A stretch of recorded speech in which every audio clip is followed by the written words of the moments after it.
सभी जातिवादी संकीर्ण व पूंजीवादी पार्टियां अंदर अंदर एकजुट होकर व किस्म किस्म के हथकंडे आदि इस्तेमाल करके बीएसपी को सत्ता में आने से रोकने में लगी हैं। अब इस बार यहाँ बीएसपी की सरकार बनना लगभग तय है, जिसके लिए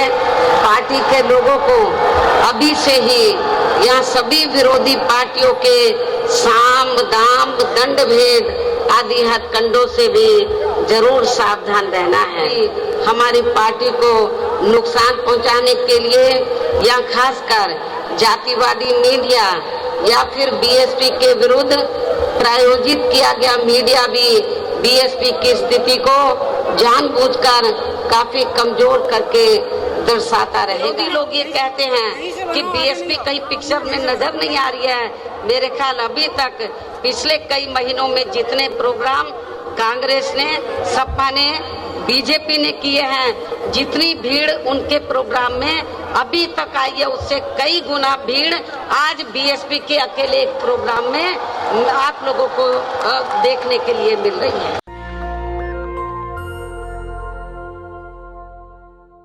और अब मैं इस मौके पर आप लोगों का ध्यान खासकर यूपी, उत्तराखंड व पंजाब स्टेट में कुछ ही महीनों के अंदर एक साथ होने वाले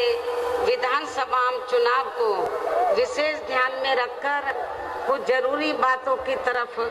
दिलाना चाहती हूँ। जिन इन तीनों राज्यों में हमारी पार्टी पूरी तैयारी व दमदारी के साथ ये चुनाव लड़ रही है, जिसे मद्देनजर रखते हुए अब मैं कमजोर एवं उपेक्षित वर्गों के लोग ये कहना जरूरी समझती हूँ कि बाबा साहब डॉक्टर भीमराव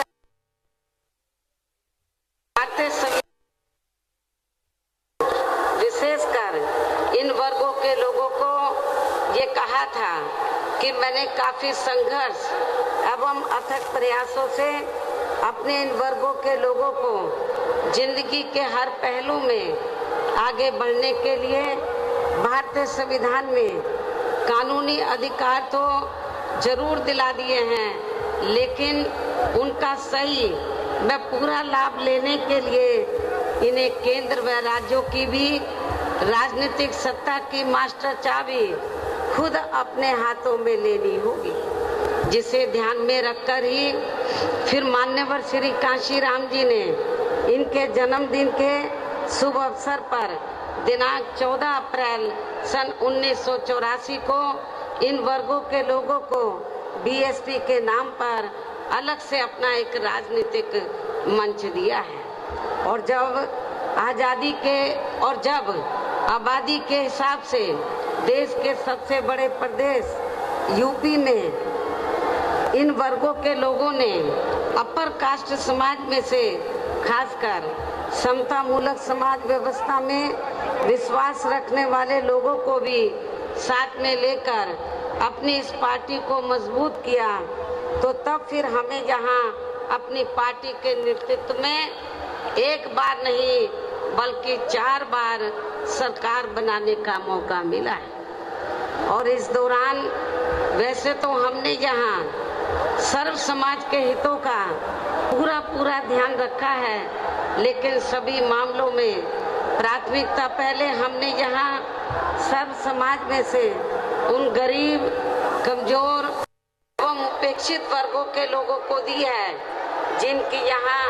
जातिवादी, संकीर्ण व पूंजीवादी मानसिकता रखने वाली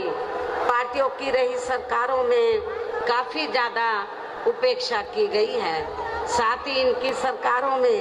उपेक्षित रहे अपने सभी संतों, गुरुओं व महापुरुषों आदि को भी हमने पूरा आदर सम्मान दिया है। इसके साथ साथ हमारी पार्टी की रही सरकार ने यहाँ सर्व समाज में से विशेषकर गरीबों, मजदूरों, बेरोजगारों, किसानों, छोटे व्यापारियों, कर्मचारियों, वकीलों एवं अन्य मेहनतकश लोगों के साथ साथ छात्रों, युवाओं, महिलाओं व बुजुर्गों आदि के हितों में भी अनेकों ऐतिहासिक कार्य किए हैं तथा प्रदेश का हर स्तर पर काफी विकास भी किया है, जिनको सत्ता परिवर्तन होने पर अब विरोधी लोग किसी न किसी रूप में अधिकांश उन्हीं को ही भुना रहे हैं और अब तो केंद्र व अन्य राज्यों की भी सरकारें इनकी काफी नकल कर रही हैं। इसके साथ ही यहाँ बिगड़ी हुई कानून व्यवस्था को भी काफी हद तक सुधारा गया है। इतना ही नहीं बल्कि जब यूपी में सन 2007 में पहली बार यहाँ बीएसपी की अकेले ही पूर्ण बहुमत की सरकार बनी थी तो तब फिर हमने यहाँ प्रदेश व यहाँ की आम जनता का काफी युद्ध स्तर पर चौतरफा विकास व उद्धार आदि किया था। यहाँ बेहतरीन कानून व्यवस्था भी दी थी जिसकी पूरे देश में काफी सराहना भी की गई थी, लेकिन ये सब यहाँ हमारी विरोधी पार्टियों को अच्छा नहीं लगा और इसके बाद तब से यहाँ सभी जातिवादी संकीर्ण व पूंजीवादी पार्टियां अंदर अंदर एकजुट होकर व किस्म किस्म के हथकंडे आदि इस्तेमाल करके बीएसपी को सत्ता में आने से रोकने में लगी हैं, जिसकी खास वजह से ही पिछले 2 विधानसभा आम चुनावों में हमारी पार्टी यहाँ सत्ता में आसीन नहीं हो सकी है। लेकिन इस दौरान चाहे यहाँ सपा सत्ता में रही हो या बीजेपी सत्ता में आसीन है, किंतु यहाँ की जनता इन दोनों सरकारों में काफी ज्यादा दुखी रही है, ये भी सर्वविदित है। और अब प्रदेश की जनता बीएसपी के शासन काल को ही याद कर रही है और यहाँ सत्ता परिवर्तन करने के लिए काफी हद तक अपना मन भी बना चुकी है और ऐसे में अब इस बार यहाँ बीएसपी की सरकार बनना लगभग तय है, जिसके लिए पार्टी के लोगों को अभी से ही यहाँ सभी विरोधी पार्टियों के साम दाम दंड भेद आदि हथकंडों से भी जरूर सावधान रहना है। हालांकि अभी तक इन्होंने जिन जिन हथकंडों को भी इस्तेमाल किया है तो उनके बारे में मैं पार्टी के लोगों को समय समय पर काफी हद तक सजग भी करती रही हूँ, किंतु फिर भी इस संबंध में सावधानी के तौर पर यहाँ मैं आप लोगों को ये कहना जरूरी समझती हूँ कि यहाँ प्रदेश में कुछ ऐसी भी छोटी छोटी पार्टियां व संगठन आदि हैं जो अकेले या फिर गठबंधन करके भी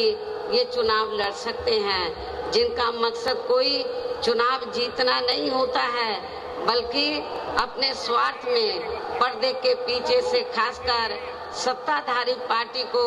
फायदा पहुंचाने के लिए ही होता है और फिर ये लोग उन्हीं के हिसाब से अपने उम्मीदवार भी चुनाव में खड़ा करते हैं। इसलिए ऐसी पार्टियों व संगठनों को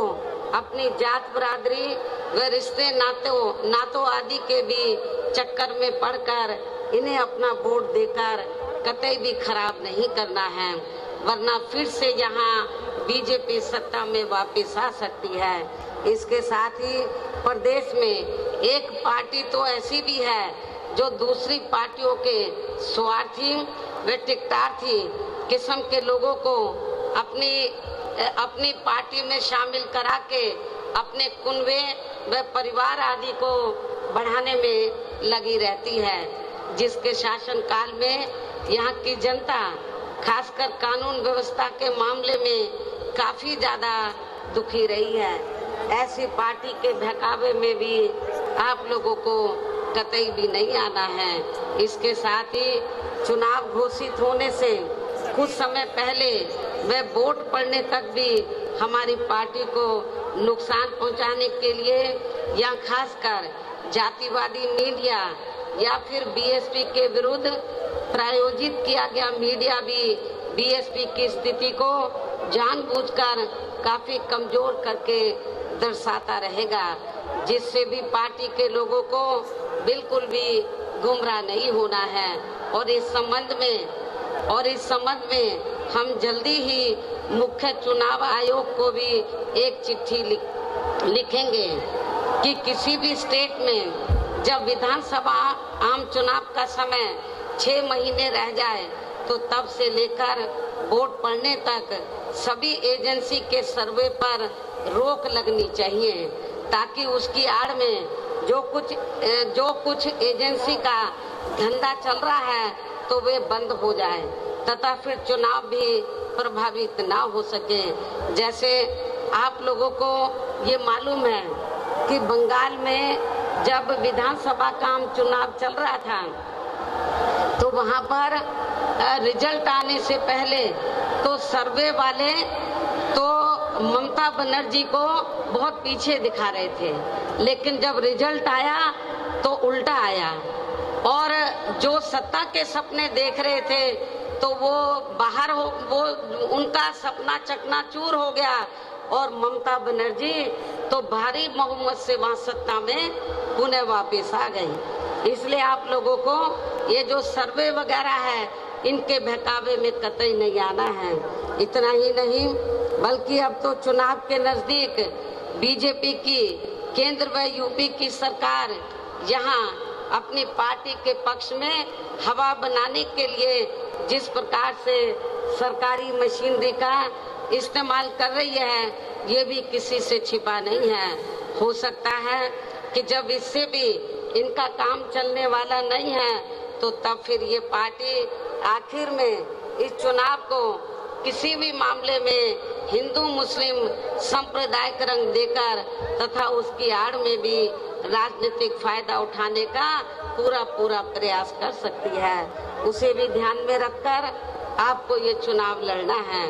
इसके साथ साथ आजकल ये बात भी काफी चर्चा में है कि इस बार चुनाव में बीजेपी अपने बड़े बड़े पूंजीपतियों व धन्ना सेठों आदि से काफी धन खर्च कराने वाली है, जिनके हिसाब से ही ज्यादातर नीतियां बना के ये लोग अपनी सरकार चलाते हैं, जिसकी खास वजह से ही अब पूरे देश के किसान केंद्र सरकार के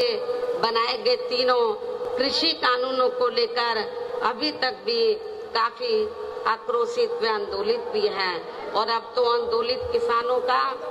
काफी ज्यादा शोषण व उत्पीड़न भी किया जा रहा है और इस मामले में लखीमपुर खीरी की घटना इसका ताजा उदाहरण भी है। इसके अलावा अब ये पार्टी चुनाव घोषित होने के नजदीक व चुनाव के दौरान भी यहाँ खासकर कोरोना नियमों की आड़ में हमारी पार्टी के लोगों को भी काफी परेशान कर सकती है, जिसे भी ध्यान में रखकर पार्टी के लोगों को इस चुनाव में कोरोना नियमों का जरूर पालन करते रहना है। वैसे भी इस मामले में अभी सावधानी बरतते रहना ही आपके स्वास्थ्य व पार्टी के भी हित में बहुत जरूरी है। इसके साथ ही इस संदर्भ में सावधानी के तौर पर यहाँ मैं आप लोगों को ये भी कहना चाहती हूँ कि आज़ादी के बाद देश के अन्य राज्यों की तरह यहाँ आपके यूपी में भी काफी वर्षों तक ज्यादातर कांग्रेस पार्टी ही सत्ता में आसीन रही है। यही स्थिति केंद्र में भी थी, लेकिन कांग्रेस पार्टी की जातिवादी व पूंजीवादी सोच होने के कारण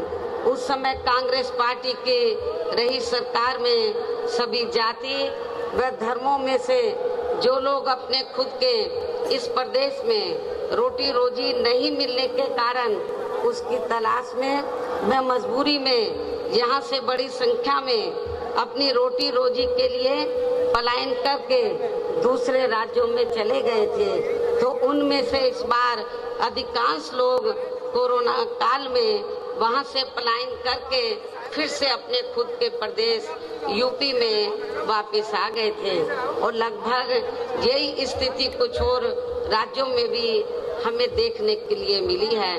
किंतु इनके लिए यूपी में भी आकर अति दुख की बात ये रही कि यूपी की वर्तमान भाजपा सरकार ने ना तो इनकी रोजमर्रा की जरूरतों को पूरा किया तथा ना ही इनको रोटी रोजी के साधन देकर इन्हें यहाँ स्थापित करने का भी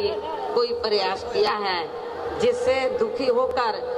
तब ये लोग यूपी से लॉकडाउन के हटते ही यहाँ से पुनः पलायन करके अपनी रोटी रोजी के लिए फिर से दूसरे राज्यों में वापिस चले गए। इसके साथ ही यहाँ अति दुख की बात ये भी रही कि उस समय यूपी में कोरोना से जिन लोगों की मृत्यु हो गई थी तो उनके दाह संस्कार के लिए भी यहाँ की भाजपा सरकार ने लकड़ी तक का भी कोई उचित प्रबंध नहीं किया था, जिसके कारण फिर बड़ी संख्या में इनके शव यहाँ गंगा,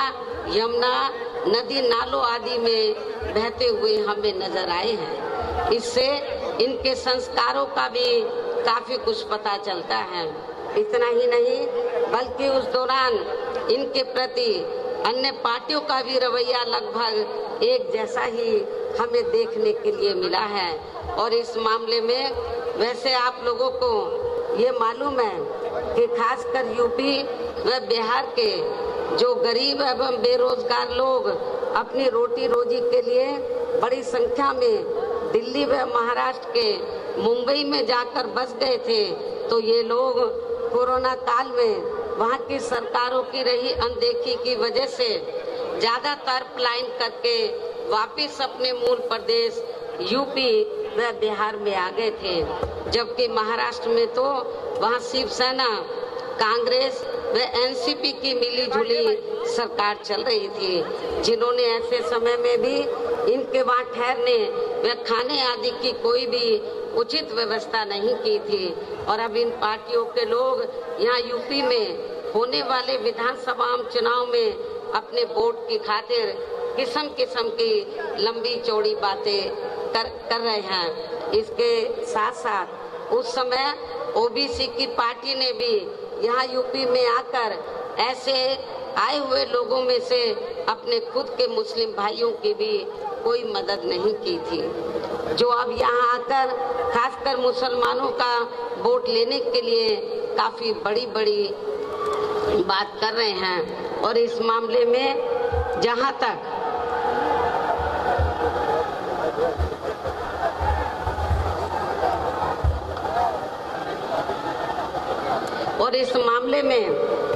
जहाँ तक दिल्ली से यूपी के लोगों का जबरदस्त पलायन करने का सवाल है, जहां पर श्री केजरीवाल के नेतृत्व में आम आदमी पार्टी की सरकार चल रही है, तो अब ये पार्टी भी यहाँ यूपी में आकर अपनी पार्टी को मजबूत बनाने के लिए काफी लंबी चौड़ी बातें कर रही है। जबकि इस आम आदमी पार्टी की सरकार ने भी यूपी से अपनी रोटी रोजी के लिए दिल्ली में जाकर बसे लोगों की यहाँ कोरोना काल में उनकी रोजमर्रा की जरूरतों को पूरा करने की बात तो बहुत दूर की रही, बल्कि इस पार्टी ने उनको यूपी में वापस भेजने तक की भी कोई उचित व्यवस्था नहीं की थी।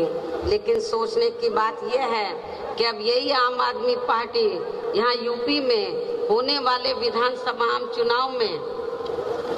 अपनी पार्टी के लिए यहाँ के लोगों से उनका सहयोग व समर्थन आदि मांग रही है, जिसका यूपी के लोगों को अब इसी चुनाव में इनको यहाँ सबक सिखाना बहुत जरूरी है। इतना ही नहीं बल्कि अब यह आम आदमी पार्टी यहाँ यूपी में आकर दिल्ली की तरह खासकर बिजली, पानी व स्वास्थ्य आदि को लेकर जो किस्म किस्म की रियायतें देने की बात कर रही है, तो उनमें बिल्कुल भी सच्चाई नहीं है, क्योंकि वहाँ पर ऐसे कुछ भी जमीनी हकीकत में कार्य नहीं हुए हैं, बल्कि इन मामलों में इनके कागजों में ही अधिकांश लीपापोती होती रही है। इसके साथ साथ अब ये आम आदमी पार्टी ये भी कह रही है कि दिल्ली की तरह ही यहाँ यूपी के लोगों को भी रोजगार दिए जाएंगे, साथ ही रोजगार नहीं दिए जाने पर उन्हें बेरोजगारी भत्ता भी दिया जाएगा, जिसमें भी रत्ती भर कोई सच्चाई नहीं है। ये बात बिल्कुल झूठ व हवाई है, क्योंकि यदि आम आदमी पार्टी ने दिल्ली में यहाँ बेरोजगार लोगों को रोजगार या बेरोजगारी भत्ता आदि दिया होता तो फिर दिल्ली में जाकर बसे यूपी व बिहार के लोगों को भी कोरोना काल में दिल्ली छोड़कर यहाँ यूपी व बिहार में वापस नहीं आना पड़ता। इसलिए अब यहाँ बीजेपी, सपा व कांग्रेस पार्टी के साथ साथ आम आदमी पार्टी, ओबीसी की पार्टी, शिवसेना व अन्य और भी पार्टियां जो अपने अपने वोट की खातिर अभी से ही यूपी की जनता को किस्म किस्म के वायदे कर रही हैं, तो वो केवल हवाई है, उसमें रत्ती भर भी दम नहीं है। वैसे भी इस बार चुनाव में सभी विरोधी पार्टियां अपने अपने चुनावी घोषणा पत्रों में कुछ ज्यादा ही प्रलोभन भरे चुरिये करके दिखाने में ही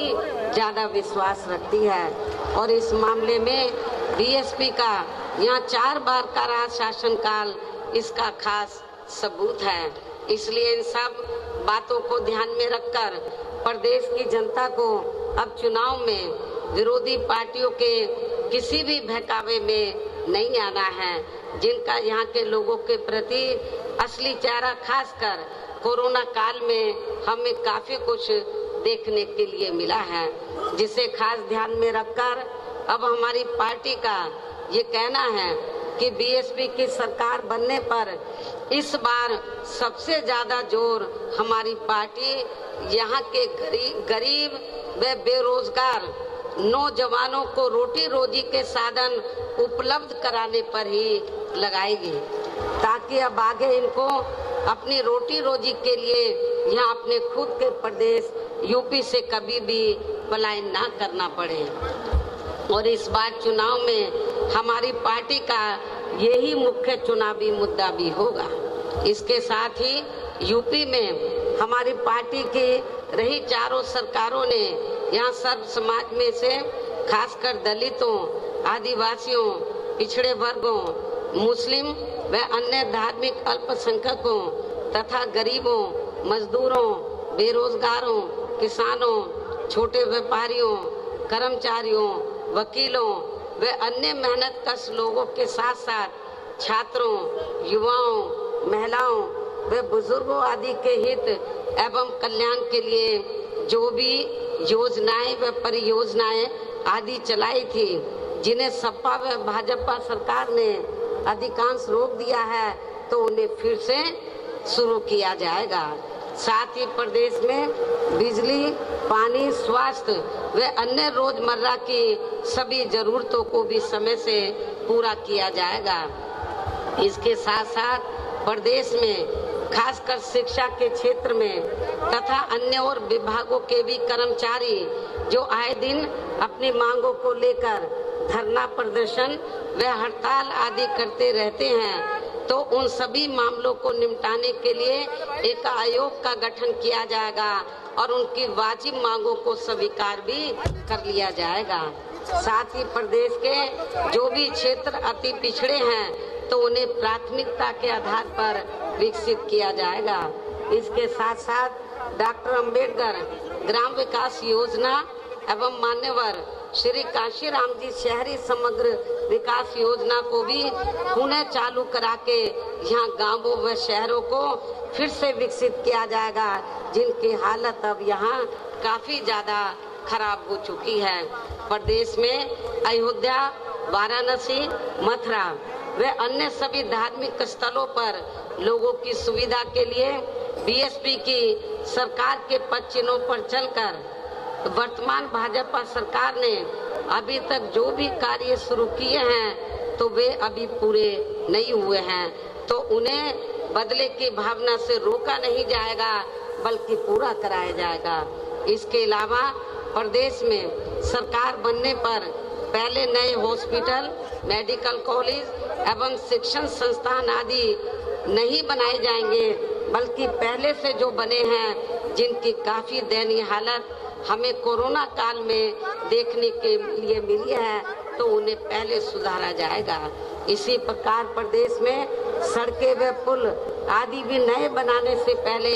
यहाँ पुरानी सड़कों व पुलों आदि को ही ठीक किया जाएगा, ताकि कोई जनहानि ना हो सके। साथ ही प्रदेश के विकास व जनहित में केंद्र एवं स्टेट की अभी तक जो भी सही योजनाएं चल रही हैं तो उन्हें विरोधी पार्टियों की तरह बदले की भावना से रोका नहीं जाएगा।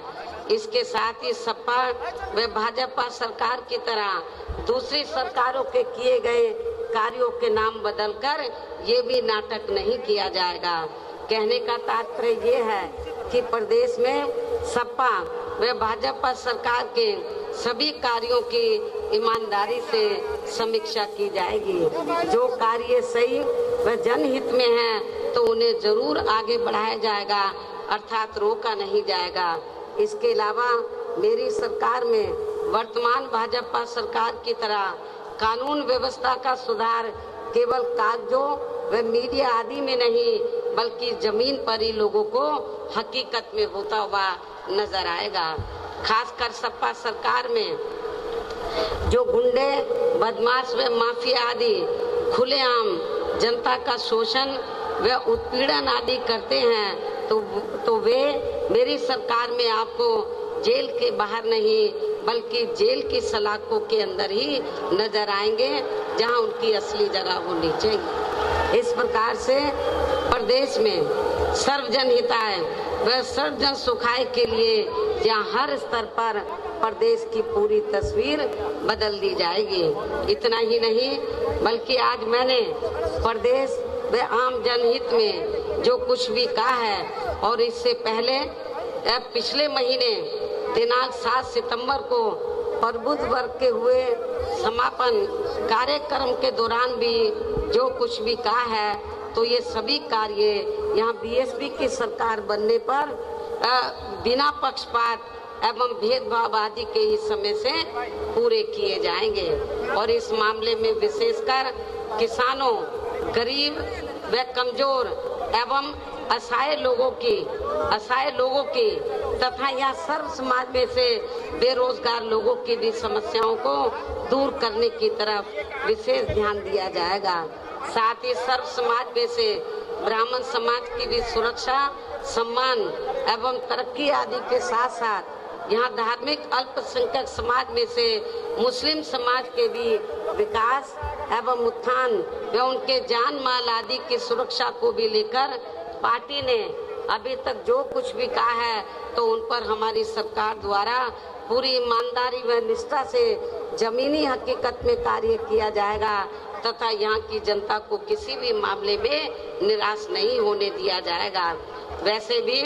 बीएसपी किसी भी मामले में, मैं फिर इस बात को दोहराती हूँ कि वैसे भी बीएसपी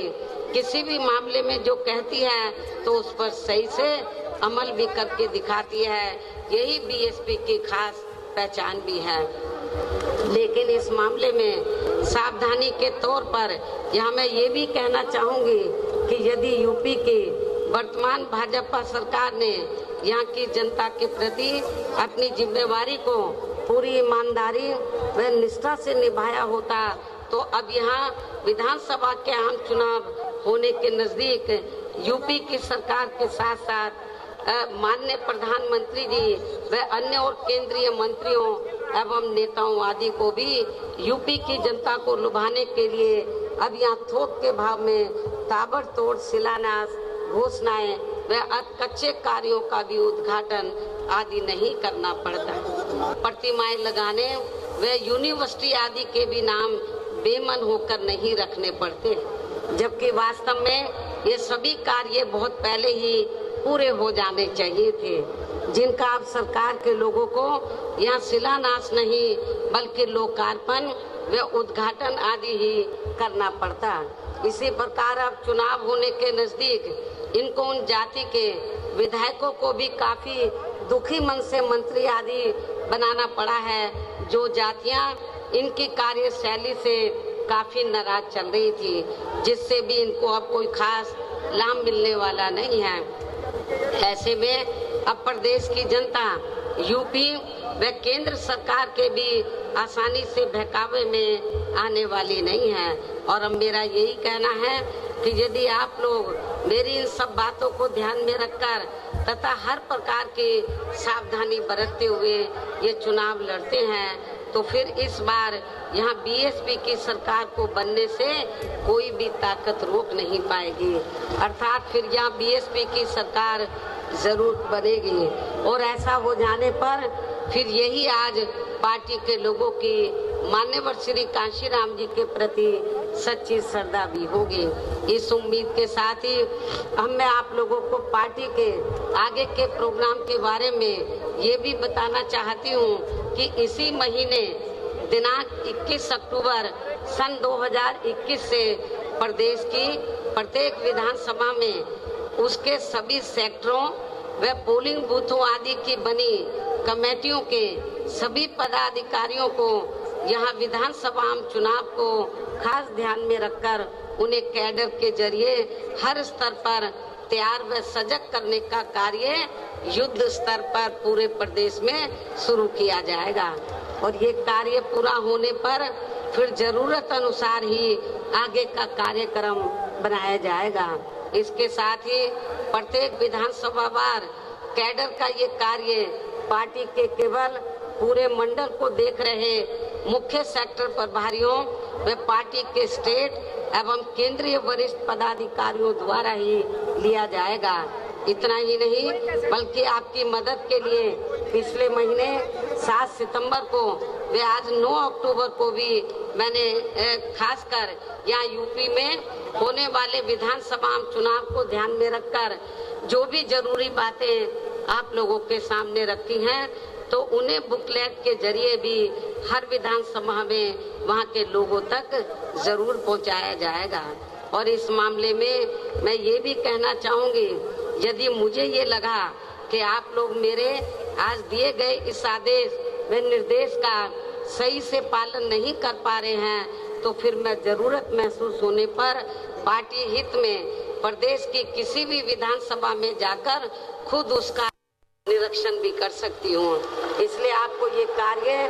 पूरी ईमानदारी से ही करना है ताकि मुझे आपका इम्तिहान न लेना पड़े।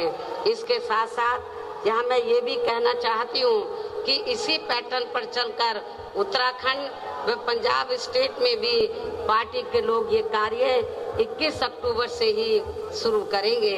इस प्रकार से आप लोग अपनी पूरी तैयारी के साथ इन तीनों राज्यों में यहाँ की सरकारों को सत्ता से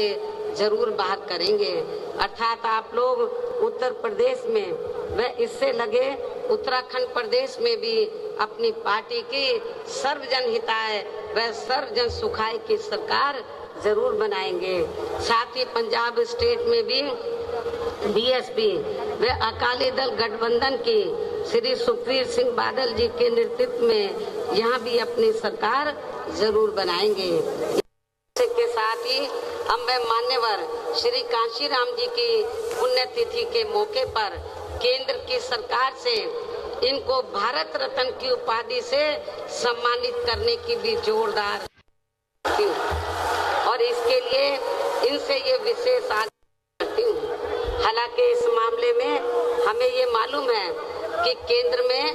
कोई भी जातिवादी सरकार जल्दी से हमारे दलित वर्ग के महान व्यक्तित्व इस उपाधि से सम्मानित करने वाली नहीं है। और इस संदर्भ में बाबा साहब डॉक्टर भीमराव अंबेडकर का खास उदाहरण आप लोगों के सामने है। आप लोगों को मालूम है कि बाबा साहब ने तो देश का संविधान बनाया और जब केंद्र में अंग्रेजों के जाने के बाद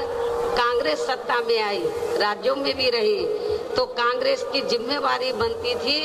कि बाबा साहब को भारत रत्न की उपाधि से सम्मानित करना चाहिए था। लेकिन कांग्रेस की केंद्र की सरकार ने बाबा साहब को भारत रत्न की उपाधि से सम्मानित नहीं किया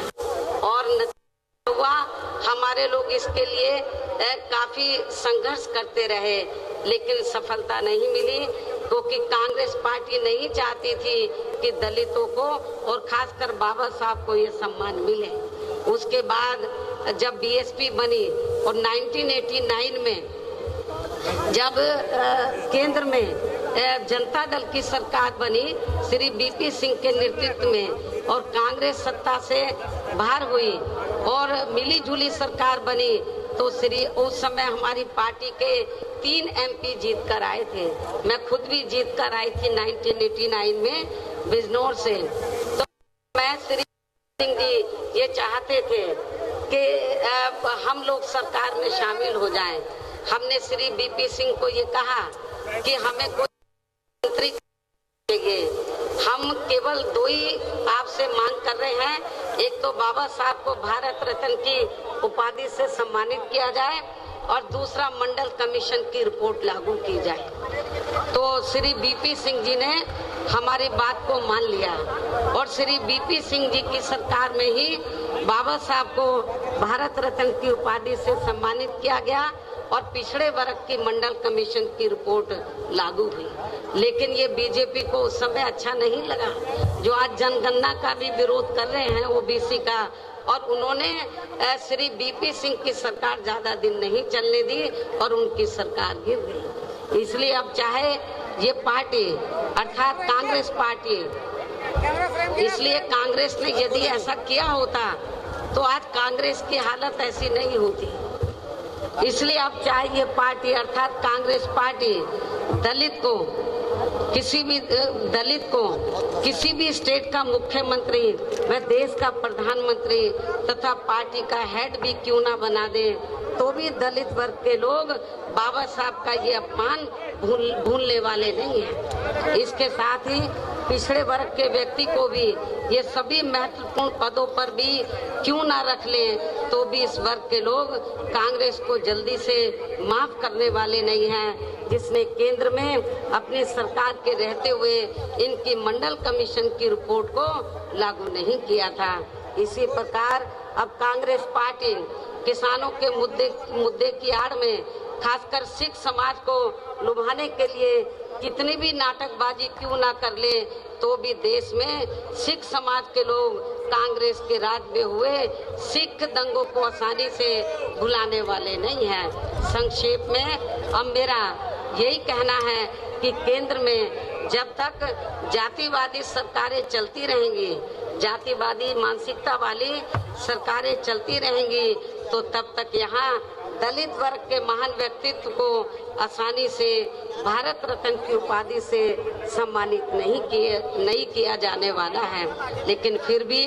हमारी पार्टी का मान्यवर श्री कांशीराम जी को ये सम्मान दिलाने का प्रयास हमेशा जारी रहेगा। वैसे भी किसी भी मामले में कांग्रेस में अन्य जातिवादी पार्टियों को भी यहाँ दलित, आदिवासी व पिछड़े वर्ग के लोग केवल इन्हें अपनी मुसीबत व मजबूरी आदि में ही याद आते हैं। ये सब हमें पिछले महीने पंजाब स्टेट में भी काफी कुछ देखने के लिए मिला है। इसे भी हमारे लोगों को जरूर ध्यान में रखकर चलना चाहिए।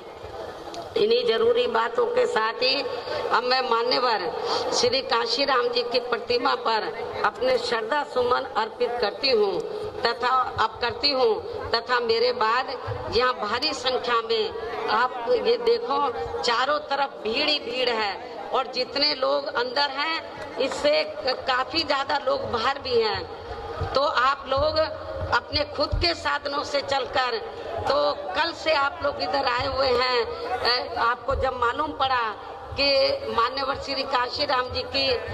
पुण्यतिथि के मौके पर मैं खुद यहाँ पर स्मारक स्थल पर पहुँचने वाली हूँ, तो मेरे मना करने के बावजूद भी आप लोग नहीं रुके और बड़े पैमाने पर आप लोग यहाँ पर लाखों की संख्या में इधर पहुँचे हैं। इसके लिए तो मैं आप लोगों की बहुत आभारी हूँ और मुझे पूरा भरोसा है, खास तौर से जो विरोधी लोग ये कहते हैं कि बीएसपी कहीं पिक्चर में नजर नहीं आ रही है। मेरे ख्याल अभी तक पिछले कई महीनों में जितने प्रोग्राम कांग्रेस ने, सपा ने, बीजेपी ने किए हैं, जितनी भीड़ उनके प्रोग्राम में अभी तक आई है उससे कई गुना भीड़ आज बीएसपी के अकेले एक प्रोग्राम में आप लोगों को देखने के लिए मिल रही है, मीडिया को देखने के लिए मिल रही है। तो अब मैं आप लोगों का और ज्यादा समय न लेते हुए अब मैं मान्यवर श्री कांशीराम जी की प्रतिमा पर अपने श्रद्धा सुमन अर्पित करती हूँ तथा मेरे बाद या भारी संख्या में आए पार्टी के लोग भी, खासकर कोरोना नियमों का पालन करते हुए पूर्व की तरह ही पूरे अनुशासित तरीके से इनको अपने श्रद्धा सुमन अर्पित करके तब फिर अपने अपने जिलों में सावधानी पूर्वक वापिस चले जाएंगे और फिर ये लोग पार्टी के आज घोषित किए गए कार्य में पूरे जी जान से जुट जाएंगे। इस उम्मीद के साथ ही अब मैं आप लोगों से यही रजा लेती हूँ। जय भीम, जय भारत। नेशनल दस्तक की आपसे गुजारिश है कि अगर इसको बचाना चाहते हैं तो नेशनल दस्तक को सब्सक्राइब करने के लिए रेड कलर के सब्सक्राइब बटन को दबाएं, फिर बेल आइकन की घंटी दबाएं। नेशनल दस्तक को बचाने के लिए बहुत जरूरी है कि हर खबर को शेयर करें, लाइक करें, कमेंट जरूर करें।